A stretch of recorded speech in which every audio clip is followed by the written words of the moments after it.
is up, everyone? We are here, episode 56 of the podcast. Where are we? We're in a brand new podcast studio. We're living a brand new life. We're even going to buy ourselves a brand new pair of shoes so that when we step outside, what is on top of our feet is something brand new. Brand new, just like our podcast here. So thank you for being here, because there are many podcasts to enjoy on the internet, but you have chosen this one for some reason. Maybe you're delusional, maybe I am, but here we are at the ADHD center of my goddamn brain, because I am on my second cup of coffee. That's right. If you have a coffee, don't snort it. Don't put it in your ears. Put it in your little fucking mouth. You know, take a little sip. A little ASMR for all you guys out there.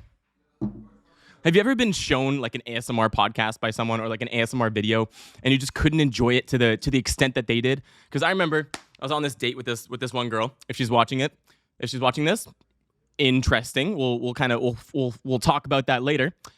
Sorry for putting you on blast. But I do remember being like hanging out on a date with this one girl, and she put on. She was like, "Yeah, I've really been into like videos of people like slurping and like just like eating noodles and like food like really loudly. Do you want to watch these videos? Like I get kind of like a weird like pleasure from watching it." I'm like, "Well, yeah, I'm down. I'm down to check it out, I suppose." And then she played the videos, and the whole time, it felt like one of those moments where you show someone a movie that you like really enjoy, but they're not enjoying it to the same extent that you are. She's just like sitting there and she's like, "Huh?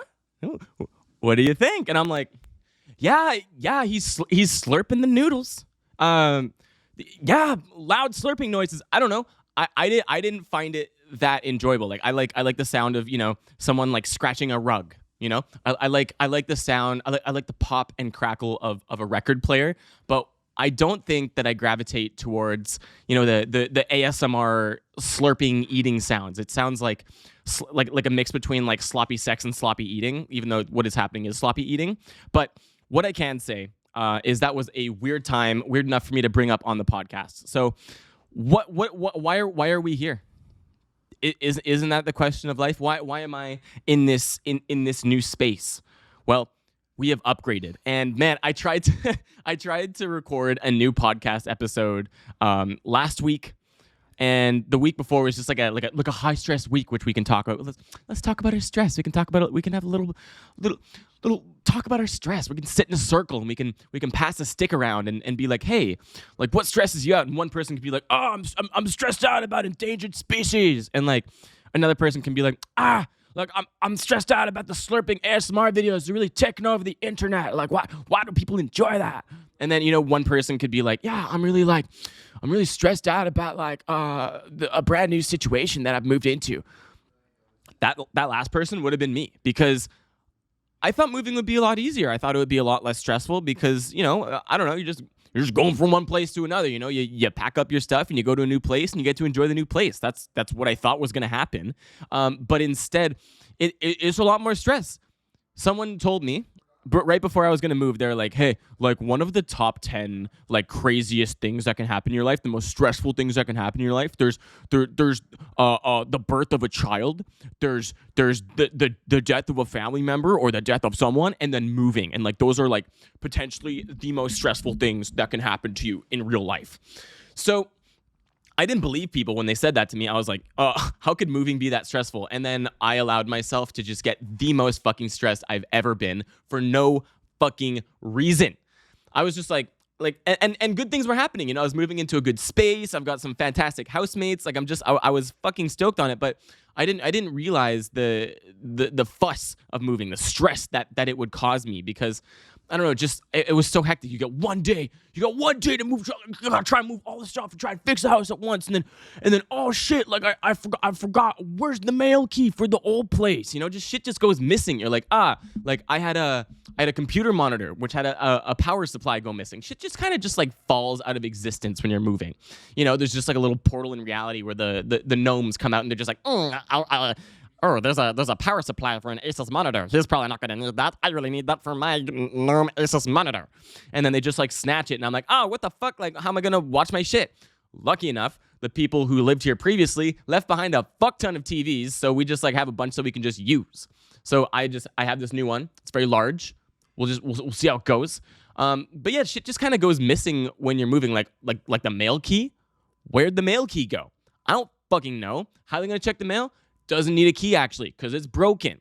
A lot of shit in that house broke. It was a poorly constructed house. It was a 500 square foot basement, which was fantastic for maybe 2 people, but we had 3 people living in this situation, and we made that shit work for like a year and a half. And we just we lived in that. I remember the first day. Let's talk about the first day for a sec, because we went on our first day. Jovy, we could talk about the first day. You want to come over here and talk about our first day when we moved in?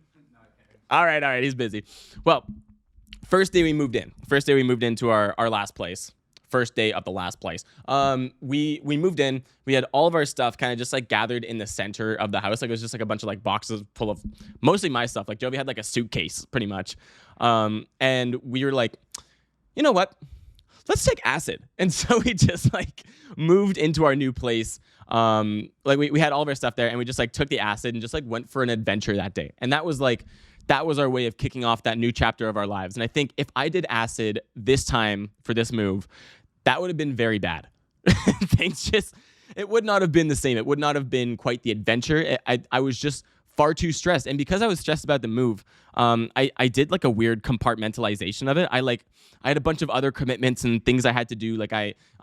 I'm doing 2 acting classes right now. Oh, he's so busy with the acting classes. Yeah, well, there's other shit going on, okay? There's 2 acting classes that I'm in. I'm kind of working right now. And then there was 11 auditions that week when I moved in, which is great.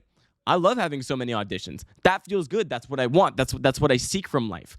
But when I had 11 auditions plus moving, plus I'm getting into a new acting class where it's a new format where I have to crawl around on the floor and there was a whole situation with that, which I'll tell you guys about. So, in this new acting class, you get paired up with a scene partner, and you get a scene from a play, or you get a couple plays. So I got a couple pages from The Glass Menagerie by Tennessee Williams, which if you know Tennessee Williams, you will know. By knowing him, that Tennessee Williams is not an Irish writer.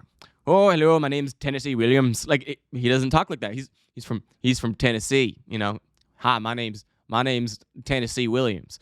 I talk like this. I think is that a Tennessee accent? I don't know. It could just be a vague Southern accent that I'm doing, and I could be doing a poor job. But here I am giving it an effort, and that's what I did in acting class because we'll dial it back for a second. So, my scene partner, we had talked through the scene, and I hadn't read the play yet. I was planning on doing it after working with the scene partner, the person I was working on the scene with. And she goes, by the way, your character has an Irish accent. And, I'm a trusting guy. She seemed knowledgeable, right? And I was like, okay. So we read through the scene once, and then halfway through, I was like, okay, I noticed that she's committing to doing this Tennessee accent, and, my character's Irish, so around this point, I'm going to commit. So I started doing my lines oh, why don't we cut up the rug a little, Miss Wingfield? How are you doing today? I'm going to go grab myself a sack of potatoes and go and whack myself in the head. How are you doing today? You want to go for a dance with me? Where did I go with that accent? I'm not quite sure. I think I kind of lost it towards the end. We could have gone for a variety of dialects. We could parse through that and just kind of guess which region each dialect is from. You could spend hours doing that. There is nuance to what I'm doing. But basically, okay, so she tells me I'm doing Irish accent. I fall into the Irish accent. I read the play. The guy's parents, the character that I'm playing, his parents are Irish. So I'm thinking it makes sense that the phone rings. It makes sense that this character... It makes sense that this character would have an Irish accent. So I go into this class and I drop into my Irish accent, and I'm feeling confident. I've shown up for this class and I am fully committed, and I can't wait to just show them how much work I've done with this Irish accent. I'm ready to fucking flex. I want to show up on the first day and be hey, I know this is the level 1 class, but I've got a really strong acting repertoire, and you're gonna wish that you put me in the master class. And so I got into this class, and I had committed to this Irish accent, and I was doing an okay job. I was reading it off the page and stuff, and it was good. It was a good Irish accent, despite what I may have shown you. But halfway through, my instructor goes, I notice you're trying to do an Irish accent, and I go, yeah, and she's like, this is Tennessee Williams, and I'm like, yeah, but the guy's parents are Irish, and she's like, you read the play, right? I was like, yeah, the guy's parents Irish, right? She's like, it's a Southern accent. And then I tried to do the Southern accent and it wouldn't work. And I was so embarrassed because I wanted to show up in this class and I just wanted to boss that shit out. And instead I kind of just like made a fool out of myself. But there are some gains there. For one thing, it was a brand new format for myself. So here we are kind of going through the wins, because when you take a blow like that, you know, a blow to the ego, it causes you to self-reflect. You know, you want to find out what you did wrong, right? Was that a good Irish accent? Are you judging me? Or is there any judgment here? I don't know. I'm just looking at a camera right now. But so there was a couple gains to be had from this. For instance, I found out that I could do an Irish accent. I had no idea I could do an Irish accent. I had never tried it before. If someone asked me to do an Irish accent before that, then I would be like, probably not something that I could do. But after this, if someone said, Josh, give me a fucking Irish accent and tell me that you're going to shoot me with a laser in my ball sack if I don't give up the record player, I would go, I'm going to shoot you in the ball sack if you don't give me that record player. Right? So now I know that I can do that. So that's a big win, right? Other big win, stretched myself, allowed myself to feel foolish in front of people. And yeah, I think I came into that class with the wrong mentality at first, because I do know that this class that I'm getting into is good for me. It's one where it really challenges the actors. It's a very honest, it's a very vulnerable format. And I audited a class and I watched how committed and how serious the actors were. And I saw that, someone who goes into these classes, it could really take them to a leading man level, which is what I want to do. Like look at my presence. Look at how I'm doing things. I feel like I could do like a lead role in a film one day. I don't know if I could do that now with the current level of skill that I'm at. Present me with an opportunity, I'm going to give it a shot. But I think that this class that I've joined now, that could potentially get me to that level. So it requires you to be vulnerable and to want to put yourself on the line. Acting is a very, like, to play a character authentically, you as the actor must be feeling the situation truthfully. And there's a lot of ways for you to go from, point A of having just been handed the scene to point B of living fully and truthfully as the character and delivering a scene that is satisfactory for the director.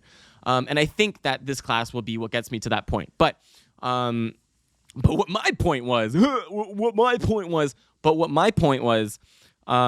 went into the class with the wrong goal. And I've realized that now, because my goal was to show up and to be fucking awesome. Like I was just like, yeah, I just want to prove that maybe I should be in the master class. I'm pretty good material. But so when I didn't fucking boss it out, I was disappointed. It hurt my feelings. It hurt my ego to, put myself to shame like that. But what my new goal is, and what my goal should have been, was a process orientation as opposed to an end goal. My goal should have been the process itself, because you don't join a class just to fucking flex. You join a class because you want to improve, and that was my goal in the first place. And I just kind of forgot about it because, for one thing, I was scared of being in a new setting. So when you're in like a fear state, I guess your ego takes over. Is that a thing? I don't know. Not a psychologist. But when you're in like a fear state, a survival state almost, you're in a brand new setting where nothing is familiar. Your ego will kind of take the wheel, because your ego is the part of yourself that says, I know what I'm doing, right? Because it's hard to let yourself just sit in the uncertainty of, I don't know what I'm doing, and that's okay. But that's where I'm at now. And that's what my goal should have been. My goal should have been to join this class, joining this class, my goal should have been to learn, to grow, to try out new things and be willing to fail. And so now I know that. And then when I went into my class the next time, for one thing, didn't have the Irish accent. I was doing kind of a Southern accent, still being open to learning and growing and stuff. And I was much more satisfied with the class this time. Like I was much more happy with myself, because my goal was the process. My goal was to learn and to grow and to allow myself to try and to fail and to do new things. And I did that. And so I left the class feeling satisfied. And that can be the difference between happiness and unhappiness. Like, if your goal is to be the best and to look good and to, I don't know, all these things that that don't necessarily set you up for success, then you're going to leave feeling dissatisfied. In fact, I left the class early. I was like, because it was a Zoom acting class, there's like a classic Zoom trick where you can just like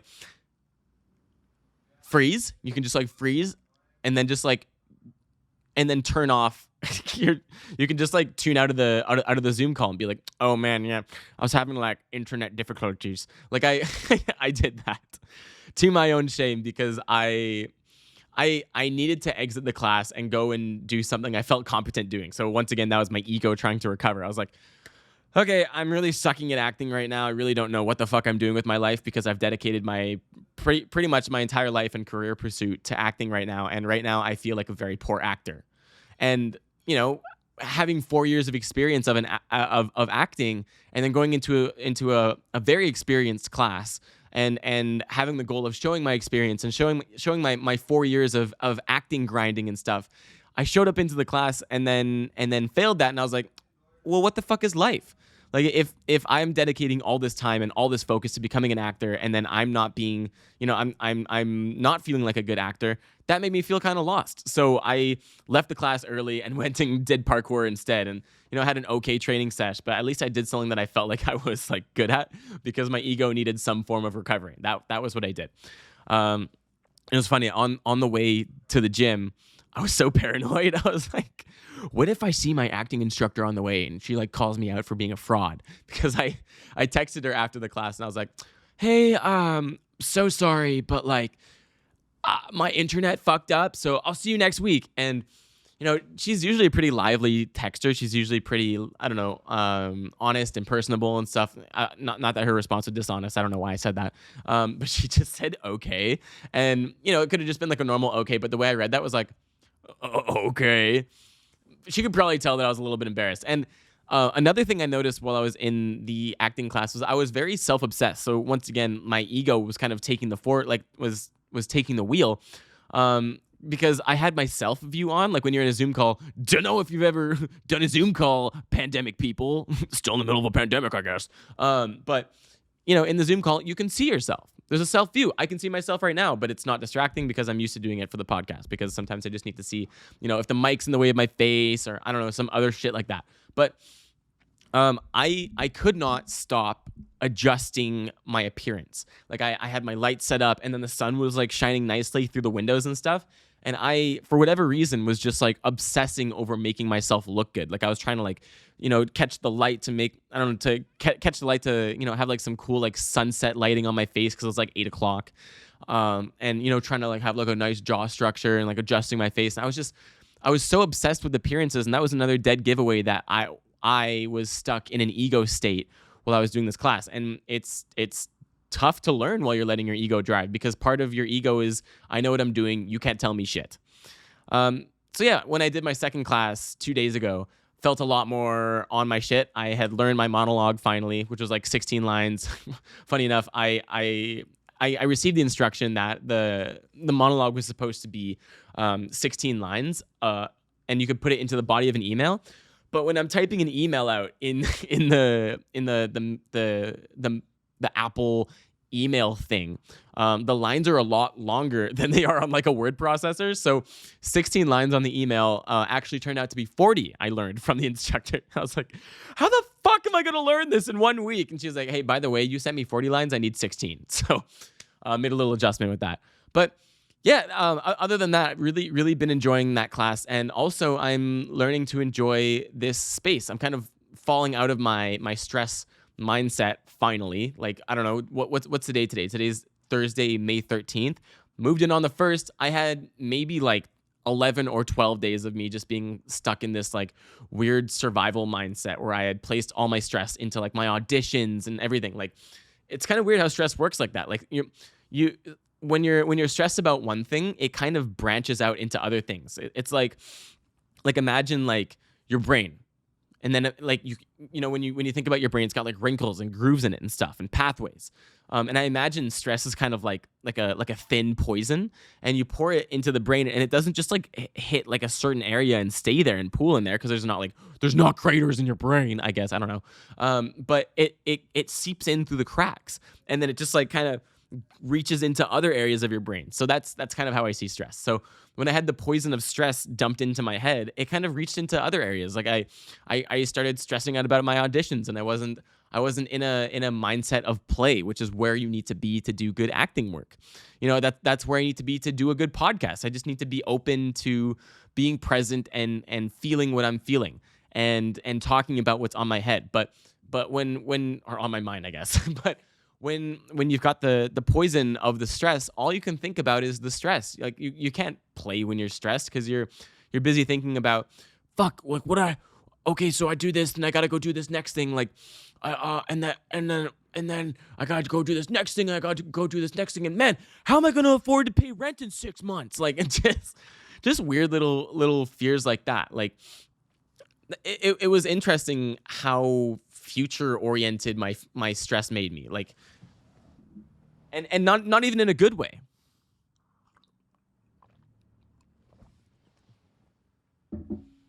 My stress made me trapped in this weird headspace that I used to find myself in back when I was a lot more stressed out as a person. I think I've kind of chilled out a little bit more. Like, I'm still kind of, crazy, neurotic, like blam, blam, blam, blam, blam, keep going. Like, I just have to do everything at once. I have to talk so fast. I need to go and do everything. I need to be so crazy and creative. Like I still get stuck in that.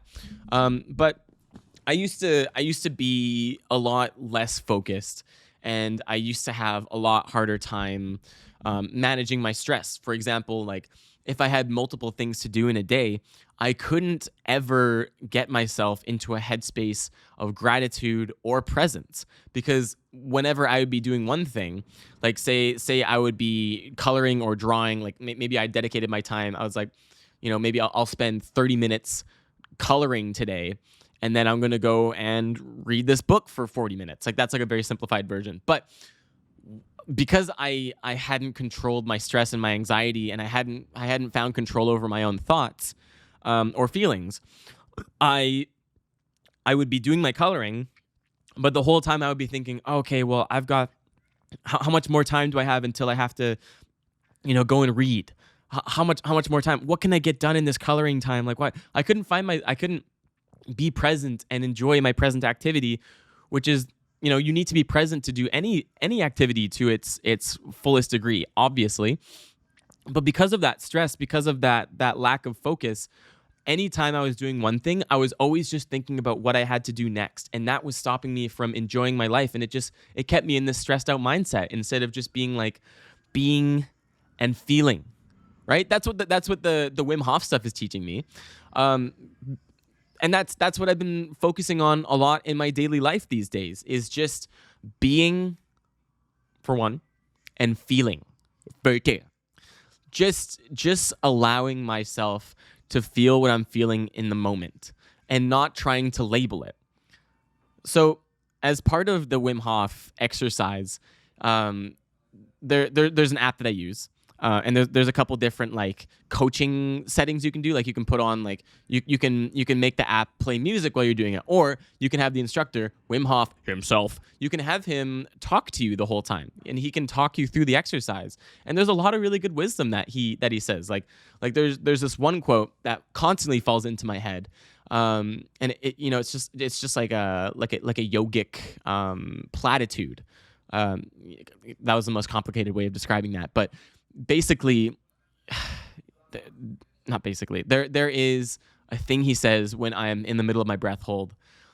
He's just kind of going through parables of yogic verses, and he says, to me, the only way there is the way of the heart, and the only thing that counts for me is to go all its way. And he says a bunch of stuff like that, and he really stresses the importance of just feeling. And he stresses the importance of the connection of breath and thought, which is something that I've been exploring a lot lately. I don't know what scientific connection there is. I'm not a scientist. I am just a young man who is pursuing acting and comedy again, eventually, whenever the comedy venues open up again. I am just a young man trying to be funny, trying to be entertaining, and trying to speak what's on my mind. So take that with what I'm about to say next. But it is evident to me that there is a connection between breath and thought. And I think that breath is what fuels the thinking. That's what I see. Because when you stop your breathing in a certain manner, like when you stop your breathing safely, you can actually stop thinking. It's quite amazing. So part of the Wim Hof exercise, and I think I've talked about Wim Hof quite a bit lately, but it's a series of rapid in and out breaths. Fully in, letting it go.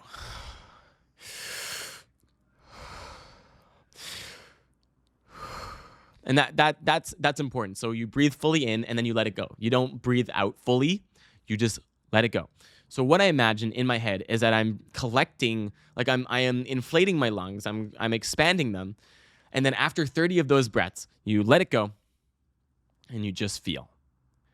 And so when I encourage myself, and when Wim Hof himself encourages me to just be and to just feel, I can actually do it, because it feels like I don't have breath that's fueling my thoughts, and I can actively snap myself out of thinking whenever the thinking does happen, and to just feel.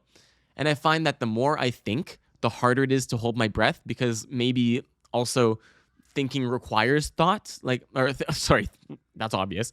Thinking requires breath. So when I'm thinking a lot and I'm in my breath hold state, it makes it harder for me to hold my breath. The more that I think, the more anxious I get about, I'm going to have to breathe at some point. I can just be paying attention to how my body feels. I can feel the tingling of my body. I can feel, as Wim says, I can feel the imagery, at least. I can feel the blood flow retreating into the deeper parts of my brain if I choose to allow myself to focus on that. But if I, am strongly holding on to the mental model of I'm going to have to breathe at some point, when am I going to have to breathe?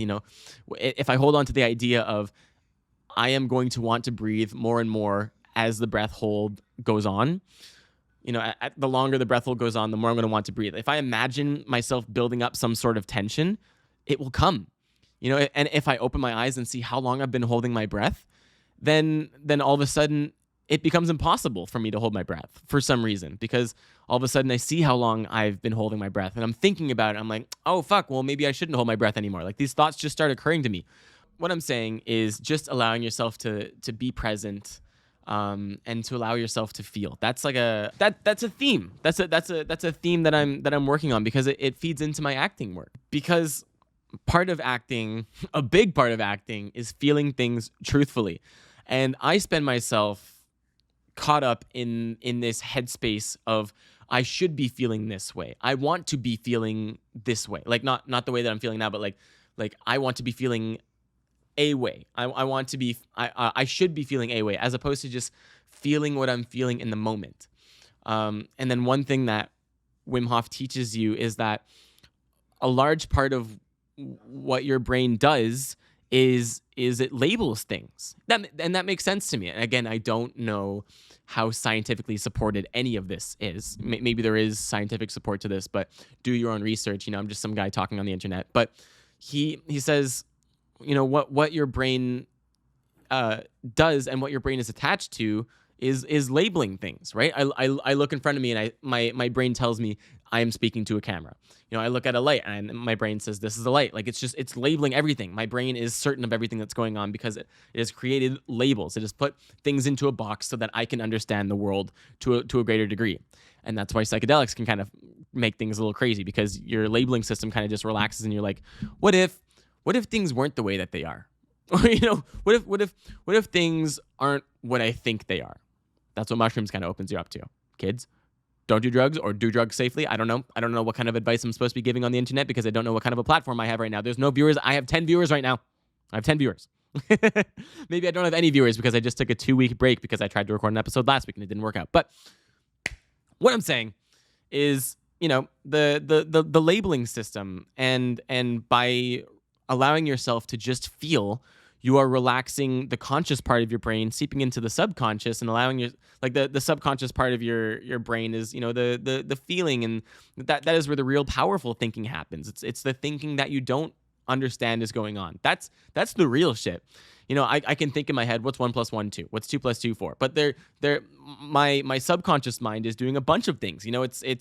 It's putting me, my subconscious brain right now is putting me in a headspace of, I'm doing a podcast, and so what are podcasts like, and how can I be funny right now? Oh well, I could fart, or I could just, like, I don't know, I could try and suck on my own toe, and maybe someone will laugh at that. I don't know, but that's what the subconscious mind is up to right now. And so, connecting that after many tangents back to acting, I get stuck thinking that a scene is one way, and I get stuck thinking I need to feel one way, and I get stuck thinking I need to show how I'm feeling, and through a mixture of the Wim Hof stuff and this new acting class that I'm doing, I'm learning to just kind of sit in my own feelings. I'm learning to, through this method, because it is a method acting class, and that doesn't mean, if your character is a heroin addict, go and do heroin. It's like, no, create that sensory for yourself using the power of your mind. Because one thing that I've read about on the internet from things that may or may not be true is that your brain actually has a hard time separating your imagination from your reality. For example, my friend Dan told me about this thing that this book told him about, which was, imagine yourself biting into a lemon, and your mouth is going to start salivating. And that is your brain tricking your brain. that is one part of your brain tricking another part of your brain, and tricking your body into thinking that you have done one thing. And there are so many examples of this working in real life. So that kind of feeds into sensory work for acting. So you can fully put yourself into an entirely separate state of being by creating the sensory input that will appropriately make that happen for you. For example, like, say I have a scene where I'm supposed to have an argument. I'm not just going to read the words off the page and just argue with the person. That might work.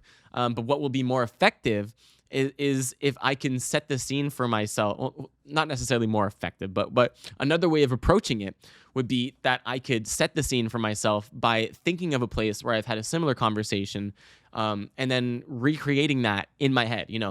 I close my eyes and I imagine the person that I was doing that to. I imagine certain parts of them. I imagine, what do their shoes look like? What were they wearing when I had this conversation with them? Or what have they worn that would make me think of them, or think of this argument that I've had with them? Run your hands through their hair mentally, touch their cheeks, hold their hands, smell their hands. What do their hands smell like? What do they smell like? And you are committing your senses to that moment so you can live authentically in that moment. And there are other ways to do that. Like, you ground yourself in the reality of the scene by recreating that person. And then you can also recreate the setting, because our brain can implant memories and feelings into physical settings. For example, if you walk the same direction every day, and one day when you're walking past a certain apartment, someone falls down and hurts their hip, and then you save them, or you see someone very attractive, and they smile at you and they give you their phone number or something. Now, whenever you walk past that apartment, you may think of that moment, and that feeling will come on to you unbidden. Like, you'll just walk past, and maybe some days you'll just feel good. Maybe you'll think, like, this is the place where I had this conversation. Or every time you walk past that apartment and you see it, you might just feel good. So taking that and putting it into acting, like, imagine a place where you had the argument, or an argument that would be somewhat applicable to what would happen in that scene. You would imagine, what did the ground look like? Touch the ground. How does that feel? Look in front of you. What do you see? Look to your right. Look to your left. Look behind you. What do things smell like? What do things feel like? And you commit your senses to this setting. And after you've done that, you drop the work. Like, you just stop thinking about it. You don't need to hold all these things in your head, because all of a sudden then you'll just be a very cerebral actor. But you do these things to drop yourself into the scene, and then you just go.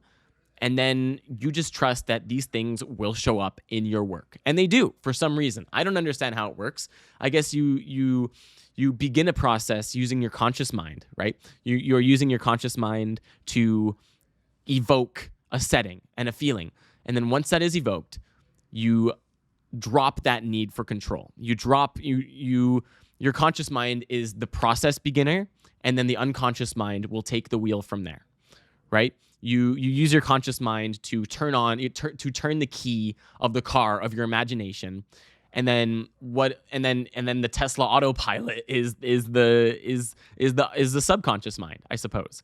So that's the kind of stuff that I'm working on in the class. And I know a lot of people who have told me that sensory work doesn't work for them, and that's fine. And I actually don't even know how effective it is for myself, but I just have to trust that if I keep trying this, and if I try it in different ways, and if I stay open to the process, that I will learn something that will make me a better actor, that will bring me to the caliber that I want to be. Because I want to be in Hollywood movies. I want to be the lead actor. I want to be the superhero. I want to be the teenage son. I want to be the guy at the party that's doing crazy shit. Like I want to do all these fun roles. I don't want to just be like the small actor role, even though that is what I am doing these days, because I am trying to build up a career. You know, it kind of escalates, or sometimes a big opportunity comes in, you just get it. I don't know. Acting can be like weird and unpredictable like that. But yeah, those are the things that I'm thinking about so much these days. I'm probably just gonna wrap it up there. But this episode went a lot better than the other one. I might even post my attempt at episode 56 V1, just so you guys can kind of see the weird little headspace that I was in. And I tried, and I told some of the same stories, but maybe not in the same way. And I don't know, there might be something that you can discern from that, or there might be some sort of entertainment value. I don't know. But you will see that I have a hard time focusing in that episode, because there's some construction work going on the floor above me, and I'm stressed out and blah, blah, blah, blah. But today I'm feeling much more energetic and much more loose. You know, maybe I wasn't as funny this episode. Maybe I just talked about acting the whole time. But regardless, it was a much more smooth podcast episode. So thank you guys so much for joining me. Shout out to Wes. Shout out to James. Shout out to Jay if you're listening. Ravioli Spills. Go and subscribe to him. He does gameplay videos. I'm choking on something. I don't know what it is. Feeling better now. But anybody else who's listening, drop a comment in the comment section below. I'll give you a little shout out this time. Actually, I think there was a comment from someone who hadn't commented before, who I didn't know was an enjoyer of the podcast. And we'll just take a little look at the previous podcast episode just to see that. Blum, blum, blum, blum, blum. Little shout out time. Gonna do a little shout out time. It's gonna be a little shout out time. We're going to find out who's commenting on the video that I'm making. It's really hard to connect to the internet when I'm so far away from the modem. 10 views on last podcast episode and no comments. So thank you so much for watching the podcast. I appreciate it. And I'll see you guys next week on episode 57. Bye. Love yourself. Try not to be too stressed out. Why did I make that face? I don't know. See ya.